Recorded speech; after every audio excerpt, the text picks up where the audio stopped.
Let's go ahead and look at some transition metal practice.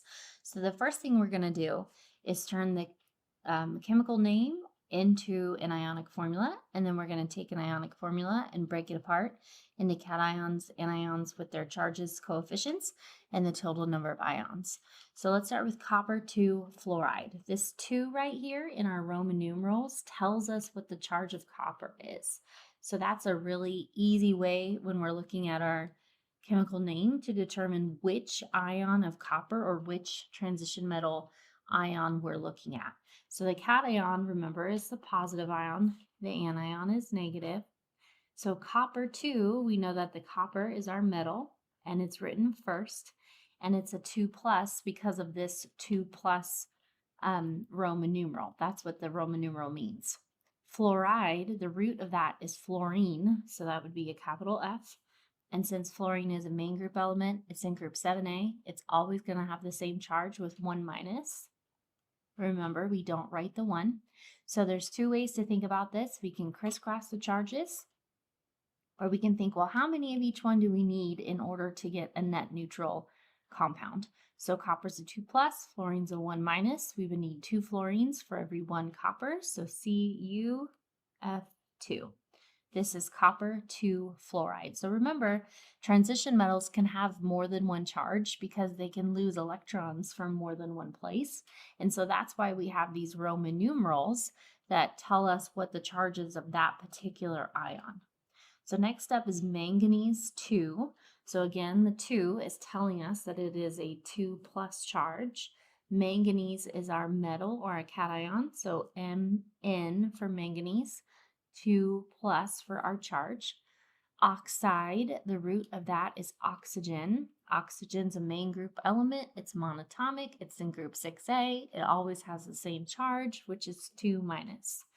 So if I crisscross these and reduce, or I think about what I need to make a neutral compound, I have a 1-to-1 ratio of MnO. This is manganese 2 oxide. Okay, next is 10,4 sulfide. So this Roman numeral is a 4 plus. 10, the symbol is Sn, so be careful. Ti is titanium, so gotta watch our symbols. So 10, 4 plus, because the Roman numeral is 4, it tells us what the charge is of this ion.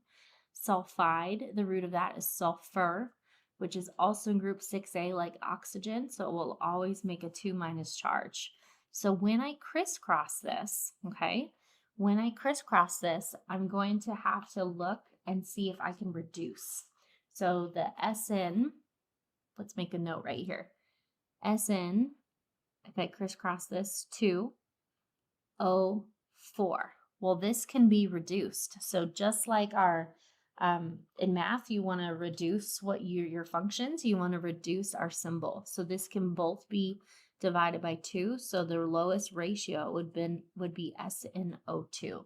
A 2-to-4 ratio is the same as a 1-to-2 ratio. So you want the lowest possible ratio of your ions that gives you a net neutral compound. So that would be SnO2. So just when you're looking at some of these transition metals where the charges are a little larger, you can reduce that. So definitely see if you can on your paper as well. Silver 1 nitride is the next example. So the 1 tells us it's a 1 plus charge. I'm just writing the 1 right here because of the Roman numeral, but no, we don't actually write the 1.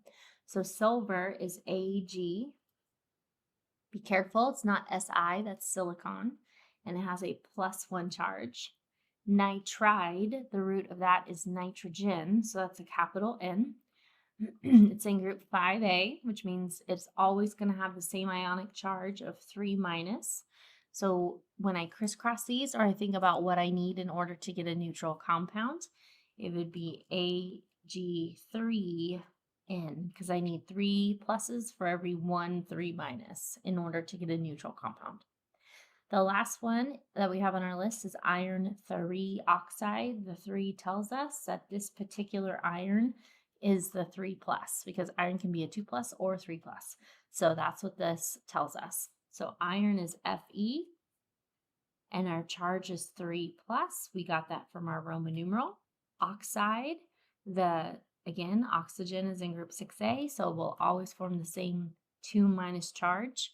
When I crisscross these charges, the 2 drops to this subscript, 3 drops to the oxygen subscript, and we have Fe2O3.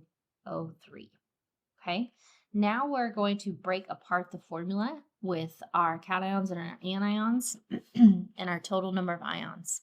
So again, cations are positive, anions are negative. Now this is a little tricky because we don't know what the charge is of our transition metals, we don't know the charge. So we have to figure it out. So it's kind of like a puzzle. So first we're going to break them up. So I know that I split it up right here. So I have Au, which is gold, and Cl, which is our chlorine, which is our anion.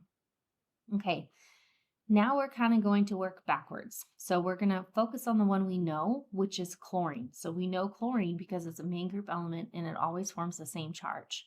This 3 as a subscript tells me that there are 3 chloride ions. And chlorine's in group 7A, so it always makes a 1 minus charge. Okay, so now I'm going to think about this. I know that I need a net neutral compound, meaning that my pluses equal the minuses in an ionic compound. So I have 3 total minuses because I have 3 chloride ions and each one is a 1 minus. So in the corner, I'm just going to write 3, oh, that's kind of messy, 3 minus, which means that I have to have 3 plus. So for every minus, I need a plus. Well, since I only have 1 gold ion, then that means that the charge of this must be a 3 plus in order to make a net neutral compound. So my total number of ions is 1 gold plus 3 chloride is 4. Okay, let's look at the next one, HGO. This is mercury. So Hg, I'm going to separate right there, which means Hg is my cation, which is mercury, and oxygen is my anion. So again, we're going to work backwards. We don't know what the transition metal is, so let's focus on the anion we do know. Oxygen's in group 6A, which means it always forms a 2 minus charge. Well, there's no coefficients here, which means that it's 1 to 1. So I know that my total minuses are 2 minus because my oxygen is a 2 minus and I only have 1 of them. Well, that means that my total charges for plus must be 2 plus because it has to add up to 0. And since I only have 1 mercury ion, this mercury ion must be a 2 plus. So my total number of ions is 1 mercury ion, 1 oxide ion for a total of 2. Looking at the next one, Fe2S3, so I'm going to split it up right there, right in between Fe and S. So Fe is iron, so that is my cation, and sulfur is my anion. Okay, now let's look at our coefficients. We have 2 irons, and we have 3 sulfurs. We don't know the charge of this iron yet. We don't know if it's 2 plus or 3 plus. So let's look at sulfur and work backwards and figure it out. So sulfur we know is 2 minus always because it's in group 6A. So now let's look at our total negative charge because our total positive has to equal our total negative in order to get a net neutral ionic compound. So 3 times 2 is negative 6. So I have a 6 minus charge here from my sulfur, which means that I have to have a 6 positive charge from my iron. Well, if I have 2 irons for a total of 6, now it's kind of like algebra. 2 times x equals 6. So we solve and we get 3 plus because 3 plus times 2 equals positive 6. So that's how we figured out this charge, is we figured out our neutral, or what would our total positives be based on our total negatives, divided by 2 because we have 2 irons in the compound. So each one must be a 3 plus. So our total number of ions is 2 irons plus 3 sulfides for a total of 5. Okay, here we go, PbO2. So I'm going to split this up. Pb is my cation, that's lead. And then oxygen is my anion. And I have 2 of them because I see that subscript 2. Well, here we know that oxygen is always a 2 minus because it's in group 6A. So if I have 2 minuses, then I have a total of 4 minuses. All right. Again, in order to get a net neutral compound, that means I need 4 pluses. So I only have one lead ion, so this ion must be a 4 plus in order to make this a neutral compound. So my total number of ions is 1 lead plus 2 oxide is 3 total ions. Okay, my last one is AgF, so this is silver and fluoride. So I'm going to break it up right in between the two. Ag is my cation, F is my anion. I know that because the silver is a metal and it's written first, so it's a cation. Fluorine is a main group element, and it always has a -1 charge because it's in group 7A. There's only one of them because there's no other subscripts. So I have 1 total minus, which means I need 1 total plus. So my charge of my silver is a +1. So my total number of ions is 1 silver plus 1 fluoride is 2 total ions. So remember when you're breaking them apart and you're trying to figure out what these charges are, excuse me, you want the total number of your negative because that's what you can focus on and that's what you know in order to find your transition metal charge.